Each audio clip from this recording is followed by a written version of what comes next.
आपको मालूम होगा कि डिस्ट्रिक्ट एडमिनिस्ट्रेशन ने दिसंबर को पूरे को एक फेस्टिविटी के तौर पे सारे बहुत से प्रोग्राम किए थे। फ्लावर शो किया था IBS अखर में, यूनिवर्सिटीज़ में, और एक मैराथन भी एक था यहाँ पे हुआ था।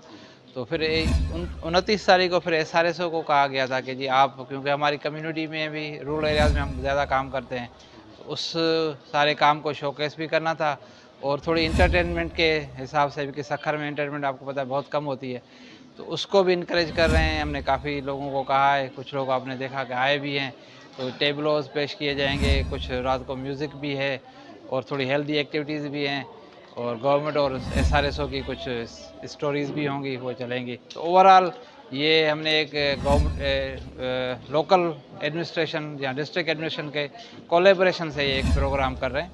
प्रोग्राम तो पूरा महीना डिस्ट्रिक्ट एडमिनिस्ट्रेशन के हैं, SRSO ने उनको इस आज के दिन पर्टिकुलरली सपोर्ट किया है। ठीक है, थैंक यू।